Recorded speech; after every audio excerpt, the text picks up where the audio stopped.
어떤 책이든 가장 앞에 머리글이라는 것이 있습니다. 머리글.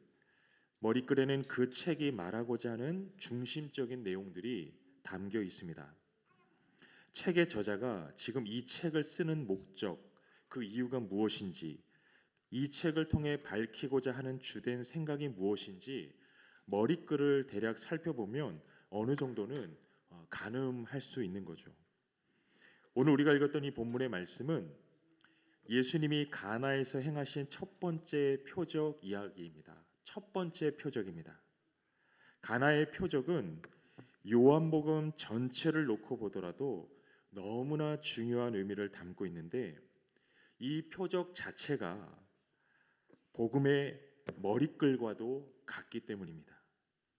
가나 혼인잔치 표적을 성경적으로 우리가 잘 이해하게 되면 그만큼 복음에 대한 이해도도 한층 깊어질 것입니다. 예수님이 행하신 첫 번째 표적 사건으로서의 이 가나의 혼인잔치 기적을 살펴보기에 앞서 짚고 넘어가야 할 중요한 점이 있죠. 왜 혼인잔치인가라는 것입니다. 왜 하필 예수님이 첫 번째 기적을 행하신 그 자리가 혼인잔치였는가? 여러분, 성경은 예수님과 성도의 관계를 신랑과 신부의 관계로 종종 표현하고 있죠. 가령 이사야서 62장 5절의 말씀을 이렇게 기록합니다.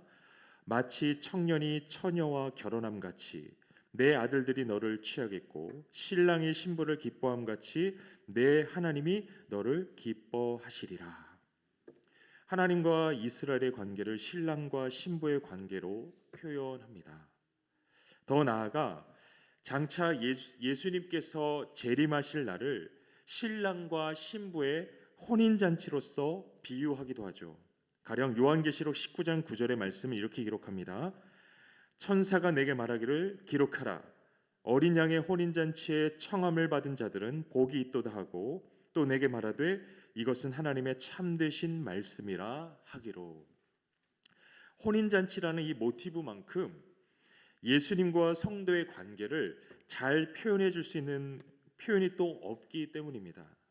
왜 혼인잔치인가? 여러분, 이 혼인잔치는 말 그대로 이 혼인을 축하하며 함께 즐거워하는 잔치죠. 잔치가 있으려면 먼저 혼인이 이루어져야 합니다.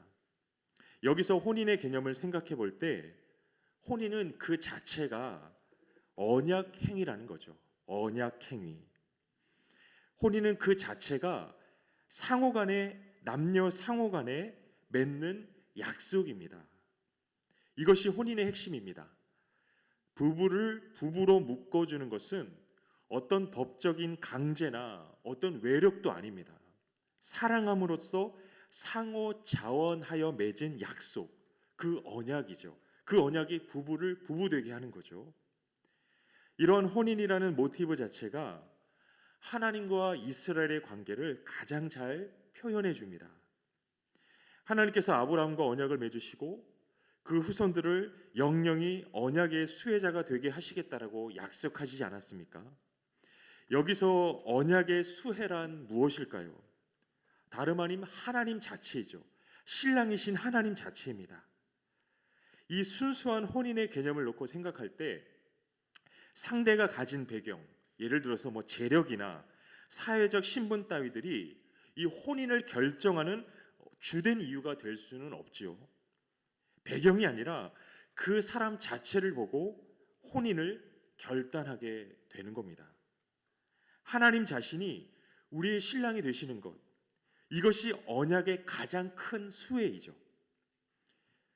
이제 혼인 언약에 반드시 뒤따르는 것이 있으니 그것은 바로 신랑과 신부의 각각 서로를 향한 서약입니다. 이 부부라는 관계를 전제로 하였을 때 마땅히 해야 할 일, 반대로 해서는 안 되는 일을 서로가 약속하는 거죠. 이러한 맥락에서 주어진 것이 여러분 바로 율법입니다. 율법 그 자체의 목적은 신랑 되신 하나님과의 그 관계의 유지와 지속을 위한 거라는 거죠. 이처럼 율법 자체는 행복한 서약입니다. 행복한 신혼 생활을 누리기 위해 지켜야 할 즐거운 의무라는 거죠. 하나님과 성도의 관계가 바로 이러한 신랑과 신부의 관계이고, 이 관계를 더 풍성하게 해주는 것이 바로 율법입니다.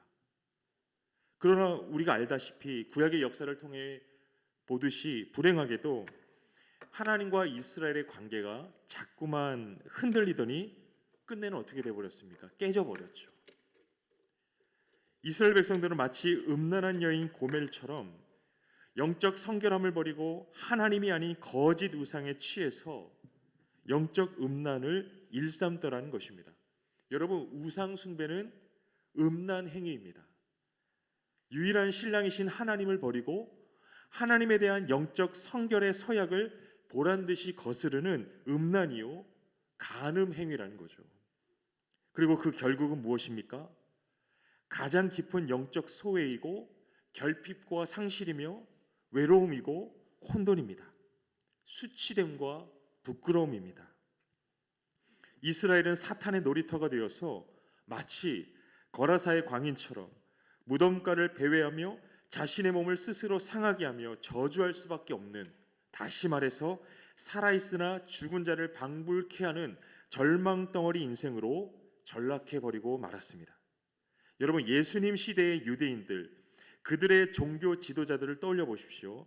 아무리 겉으로 성결을 새기고 단정하게 치장한들 정작 그들을 맞이할 신랑이 없다는 거죠. 아무리 그들의 행위를 단정케 한들 그들을 용납할 신랑이 없다는 겁니다. 이것이 비극이죠. 가장 깊은 소외이고 상실입니다. 이러한 절망 가운데 찾아오신 이가 바로 예수 그리스도이죠. 소위 말하는 새 언약의 중보자로서 예수님이 찾아오셨습니다. 만인을 위해 단번에 속죄 제사를 드리는 대제사장으로서, 또한 그 자신이 만인을 위해 바쳐질 성량의 제물로서 이 세상에 성육신하여 찾아오신 것입니다. 여러분, 이러한 신학적인 배경을 고려하여 생각할 때 세상에 오신 예수께서 공생의 사역을 시작하시며 처음으로 표적을 행하신 그 장소가 바로 가나의 혼인잔치였다는 것은 결코 무의미하거나 우연한 일이 아니라는 사실입니다. 예수님 지금 가나에 위치한 한 가정에서 진행되고 있는 즐거운 혼인잔치를 통하여 자신이 세상에 성육신 하신 그 이유, 곧 복음을 맛보게 하시기를 원하는 거죠. 1절에 보니까 사흘째 되던 날에 갈릴리 가나에 혼인잔치가 있었다고 합니다. 당대 이 혼인잔치를 주로 수요일에 행하였다고 합니다. 일주일 중 사흘째 되는 수요일에 혼인잔치가 이루어지고 있었는데 예수님과 그 제자들도 이 잔치에 청함을 받았다고 성경은 전하고 있습니다. 당시에는 이 혼인잔치가 약 7일 동안 지속되었다라고 합니다. 이 주인은 가능한 한 많은 사람들을 초청하였고 그 중에는 유명인과 저명 인사들도 많이 포함되어 있었다고 하죠. 그리고 혼인잔치에 있어서 무엇보다 중요한 것이 바로 포도주였습니다. 포도주. 체면을 아주 중요하게 생각하는 이 당대의 유대 문화 속에서 주인은 이 7일 동안 절대 포도주가 끊어지지 않도록 사전에 넉넉히 비치를 해 두어야 했던 거죠. 만약 혼인잔치 도중에 포도주가 다 떨어지게 되면 참 곤란한 상황이 아닐 수 없는 겁니다. 가장 기쁜 잔치가 다 마치기도 전에 이 포도주가 동이 난다는 것은 이 잔치 도중의 흥을 완전히 깨뜨리는 그런 상황이었기 때문이죠. 사람들을 초대한 주인의 체면이 말이 아닌 상황이 되는 겁니다. 주인은 혼인잔치가 끝날 때까지 애써 방문한 손님들에게 포도주를 넉넉하게 제공할 그런 책임이 있었던 거죠. 물론 포도주의 용도가 그저 흥청망청 취하는 것이 아니라 이 혼인잔치의 기쁨을 충만하게 하는 것이었습니다. 그런데 오늘 본문의 말씀에 보니까 이 수일간 지속되는 혼인잔치에서 벌어질 수 있는 가장 곤란한 상황, 다시 말해서 포도주가 바닥이 나버리는 상황이 발생하게 되었던 것이죠. 이 주인의 입장에서는 그야말로 이 당혹스러운 상황이 아닐 수 없습니다. 이 초청에 응한 많은 사람들이 포도주를 나누며 흥겨워하고 함께 기뻐하고 있고, 더욱이 그 기쁨이 점점 고조되고 있는 시점인데, 소위 말하는 잔치의 이 최절정, 그 최절정의 시점에 더 흥을 돋우어야 하는 포도주가 다 떨어지고 만 것입니다. 여태고 이 잔치의 흥이 일순간에 다 수포로 돌아갈 위기의 상황이 된 겁니다. 그런데 공교롭게도 이 잔치에 포도주가 다 떨어졌다라는 사실을 예수님의 어머니가 먼저 알게 되었다라는 거죠. 왜냐하면 이 여자들의 숙소가 포도주가 저장되어 있는 그 창고 가까이에 위치해 있었기 때문이라고 합니다. 이 예수님의 어머니는 포도주가 바닥난 이 곤란한 상황을 인지하고 예수님에게 청합니다.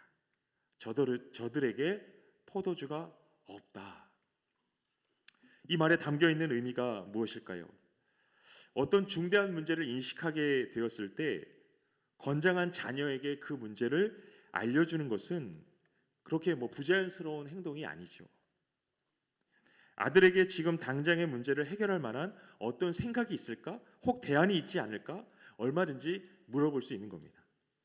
그런데 이러한 모친, 어머니의 요청에 대한 예수님의 대답이 어떤 면에서 보면 참 의외의 대답이더라는 거죠. 뭐라고 예수님이 말씀하십니까? 여자여, 나와 무슨 상관이 있나이까? 내 때가 아직 이르지 아니하였나이다. 얼핏 참 매정해 보이기도 합니다. 더욱이 모친에게 여자여라는 호칭하는 것 또한 좀 이해가 가지 않는 부분이기도 하지요. 그러나 우리는 예수님이 하신 이 말씀을 통하여 여러 가지 아주 중요한 힌트들을 얻게 되더라는 거죠. 먼저 여기서 예수님이 말씀하셨던 아직 이르지 않은 때, 내 때, 나의 때란 어떤 때를 말하는 것인가? 바로 십자가의 때를 의미하더라는 것입니다. 십자가의 때. 영적 이 간음의 죄를 속량하심으로써 하나님과 이스라엘의 관계가 신랑과 신부로서의 관계로 회복되고 이로써 기쁨이 충만하게 하실 그때, 역설적이게도 누군가에게는 나무에 달리는 저주이지만 누군가에게는 회복의 기쁨이 될 그 십자가의 때가 아직 이르지 않았다는 거죠. 모든 때를 정하시는 분은 오직 성부 하나님이라는 것입니다. 예수님은 사람의 요청이 아니라, 사람의 아쉬움이 아니라 오직 성부 하나님의 사랑의 뜻에 철저하게 자신을 굴복시키고 순종해 가실 뿐입니다. 예수님의 어머니는 지금 이 순간 예수로부터 당장의 문제에 대한 어떤 대안을 구하고 있지만, 예수님은 메시아로서의 그 사명과 동떨어진 그 어떤 기적과 이적도 결코 행한 적이 없으시다라는 사실에 우리는 주목을 해야 합니다. 예수님은 단순히 요술방망이처럼 사람의 어떤 현실의 필요를 위해 일시적으로 기적을 행하시는 그런 분이 아니더라는 거예요. 예수님은 오직 구원의 일에 합당한 이적과 표적을 행하실 뿐입니다. 표적이 무엇입니까? 목적을 가진 기적이죠. 그게 표적입니다. 그것 자체가 목적이 아니라 어떤 실상을 비추는 그 기적이 바로 표적이라는 거예요. 예수님이 행하신 모든 기적은 바로 이러한 표적이었습니다. 표적. 다시 말해서 근본적인 기적, 속죄와 부활이라는 그 기적 중의 기적을 비추기 위해 여러 가지 표적을 행하셨다는 사실입니다. 우리가 이 사실을 전제로 복음서에 기록되어 있는 모든 기적을 이해해야 하는 겁니다. 요한복음 전반부인 1장에서 12장까지를 표적의 책이라고 부릅니다. 표적의 책. 가나의 혼인잔치 표적을 시작으로 뒤에 12장 50절까지 몇 가지 굵직한 결정적인 표적이 등장하는데, 여러분 이 표적들의 목적은 뒤에 요한복음 20장 31절의 말씀처럼 예수께서 하나님의 아들 그리스도이심을 믿게 하려 함이고, 믿고 그 이름을 힘입어 생명을 얻게 하려 함, 그것이었다는 거죠. 예수님이 행하시는 모든 표적의 일들은 하나도 빠짐없이 영원한 구원을 이루시기 위해 짊어지시는 그 십자가를 비추는 위대한 표적이었다는 것입니다. 여자여 나와 무슨 상관이 있습니까?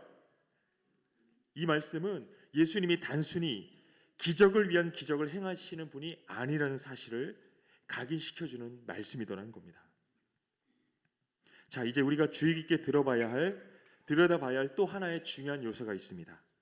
그것이 무엇이냐면 바로 이 정결 예식을 위해 놓여 있던 돌 항아리입니다. 여러분, 유대인들이 식사하기 전에 손을 씻는 것은 너무나도 중요하게 간주되었던 일입니다. 왜요? 그것이 정결 예식의 한 부분이었기 때문입니다. 어느 정도냐면 마가복음 7장에 보면 유대 종교 지도자들이 예수님을 향하여 강력하게 항의하는 장면이 나오는데, 그들이 어떤 문제로 항의했느냐? 손을 씻는 문제에 관한 항의였습니다.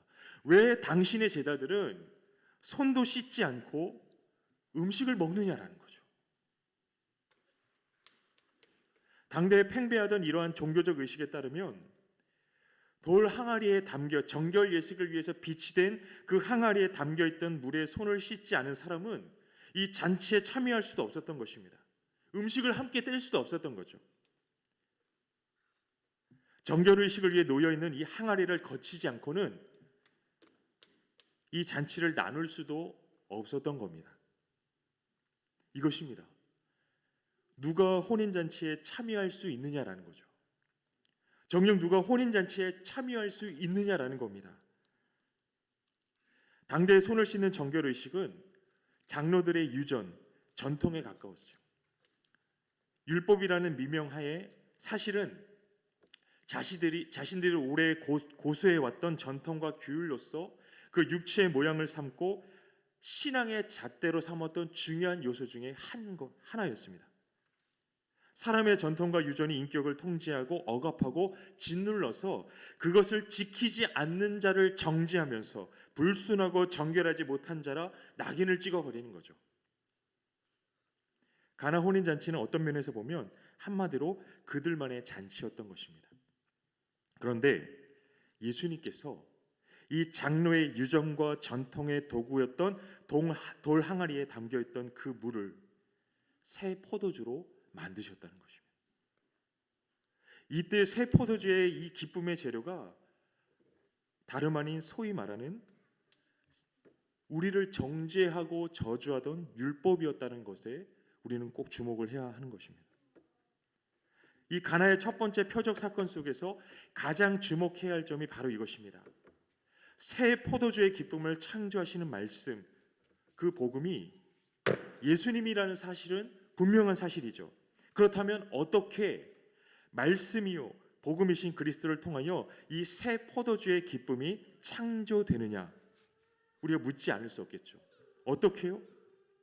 율법을 완전케 하심에서 비롯된다라고 합니다.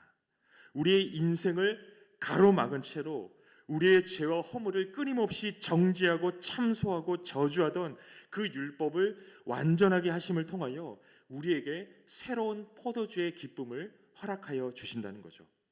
그렇다면 우리가 또 물어야죠. 율법을 완전케 하심이란 어떤 의미인가? 여러분, 에스겔서 36장 26절과 27절에 복음을 설명하는 너무나도 중요한 말씀이 기록되어 있는데요. 기록하기를 또 새 영을 너희 속에 두고 새 마음을 너희에게 주되 너희 육신에서 굳은 마음을 제거하고 부드러운 마음을 줄 것이며 또 내 영을 너희 속에 두어 너희로 내 율례를 행하게 하리니 너희가 내 규례를 지켜 행할지라. 이 말씀 속에서 우리가 알 수 있는 사실은 하나님도 우리의 형편을, 이 영적인 상태를 너무 적나라하게 알고 계시다라는 거죠. 타락한 우리의 존재 자체가 마치 굳어버린 돌덩이 같음을 하나님은 이미 진단하고 계시다라는 겁니다. 무엇이 문제인지 하나님은 우리보다 이미 앞서 면밀히 알고 계십니다. 여러분, 무엇이 문제입니까? 우리의 내면이, 우리의 속사람이 완전히 굳어버렸다는 겁니다. 다시 말해서 생기를 상실해버렸다는 거죠. 이게 문제입니다. 그런데 그렇게 굳어버린 우리의 내면에 하나님이 어떤 일을 행하시겠다고 합니까? 부드러운 마음을 줄 것이다. 돌같이 굳어버린 너의 마음을 내가 녹여서 부드럽게 할 것이다. 차디찬 그 마음을 내가 녹여서 온기가 흐르게 할 것이다. 그렇게 말씀하시죠. 그렇다면 하나님은 어떻게 그 굳어버린 인생 안에 부드러운 마음을 주실까? 어떻게 주신다고 합니까? 내 영을 너희 속에 두어서. 이것입니다. 하나님의 영, 하나님의 생기, 하나님의 루아흐, 우리 속에 두어서 굳은 마음을 제거하시고 부드러운 마음을 줄 것이다. 온기가 도는 살아있는 마음을 줄 것이다. 하나님이 이미 앞서 우리에게 약속하신 겁니다. 그러면 그 뒤에 어떤 일이 일어난다고 합니까? 너희로 내 율례를 행하게 하리니 너희가 내 규례를 지켜 행할지라.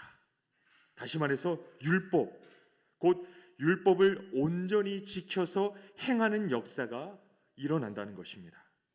다시 말해서 신랑이신 하나님의 거룩한 신부로 온전히 살아내게 하실 것이라는 거죠.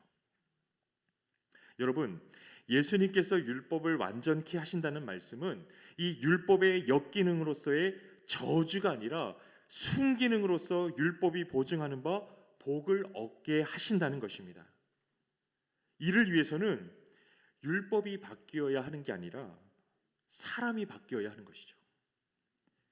사람이 바뀐다는 것은 에스겔서의 말씀처럼 굳은 마음이 제거되고 새 영의 사람으로, 하나님의 생기, 하나님의 루하으로 살아난 사람으로 거듭나는 것을 의미합니다.